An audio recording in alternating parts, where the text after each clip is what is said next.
Ladies and gentlemen, the GIs of comedy. Hi everybody, my name is Tom Irwin and I'm a representative of the Army, and I will pass this over to Thom Tran. Hello everyone, I'm Thom Tran. I'm the creator, producer, and one of the comics on the show. I'm from the United States Army as well. G. Riley, United States Navy, USS Denver, LPD-9. My name is Will C. I'm representing the United States Marine Corps Sergeant. Also served in the United States Air Force and the Army, and I'm part of the tour as well. We are a collective band of brothers. We have all met each other in various comedy clubs across the country. We've gotten out of the military, all combat active people. Mine's a little bit different than everybody else's, but all these guys down here. And Jose Sardui, our representative of the Air Force, is not with us until about 4 o'clock today, but he'll be here a little bit later.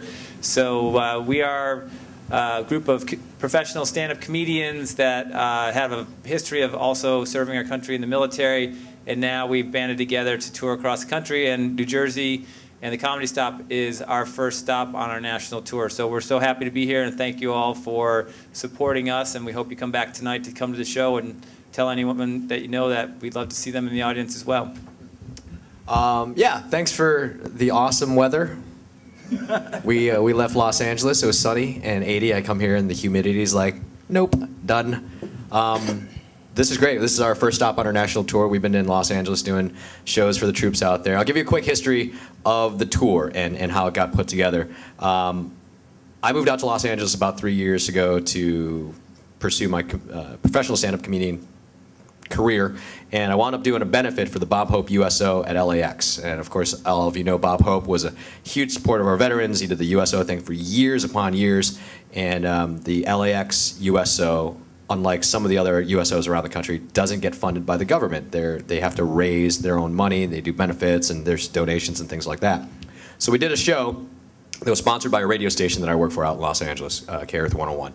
And they found out that, hey, their traffic reporter was a vet, and he's a comedian, we should probably make him work. So it wasn't really me donating my time at that point. It was like, hey, you're going to work for the station.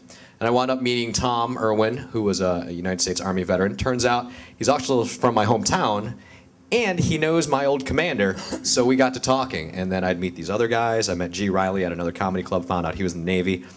Met Will C. at a Taco Bell one time. He was jumping me for my order, and I found out he was in the Marines. And I said, we've all been back overseas to perform. Tom went over 4 times to Iraq. I went back in 2008. G's been over to the Pacific Theater. Will has performed numerous times. And I said, there's never been a tour of comedians that were just in the military vets who can really relate to these kids who are over in the suck. You know, these kids who are in Iraq and Afghanistan who are kicking down doors. Nobody's going to relate better to them than us. 'Cause Two years ago, I went over to Korea, and when I set foot back on that military installation, I felt like I was home. I mean, I said to myself, these are the guys that I want to perform for. No one else. This was it. I mean, I felt it inside.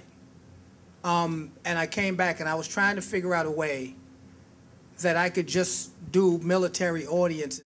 I am so happy and honored that Tom chose me to represent the Marine Corps. I wish I was in a little better shape to represent the Marine Corps, but the Marines wish you were in better shape to represent the Marine Corps. Tell them about the guy when you're getting your hair cut. No. Yes. Can I tell you guys this story? I went to get my hair cut because I want to look good for you guys. And as I go in, there's another guy paying for his haircut, and he just got a high and tight. And I'm like, Marine? And he looks at me, he's like, yeah, you're a Marine? And I'm like, yes. He's like, still active? I'm like, buddy, I weigh 280 pounds. What are we talking about, sexually? Because there's nothing about me that says active duty anymore.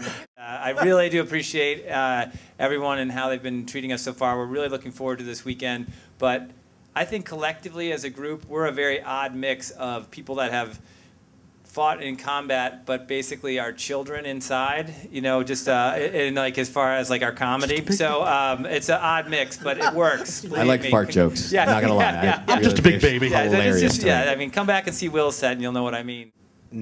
No, I don't think we've performed in Atlantic City for all of us. And regarding our material, not all of it is centralized around the military. I mean, we were all professional headlining comics long before this little idea got seeded in my head. So we've all got an hour, 2 hours worth of material that is relevant to everybody. We've all played comedy clubs. And when I put this tour together, I was kind of like, you know what? The funniest things that ever happened to me were in the military. Kephart's comedy style, always funny.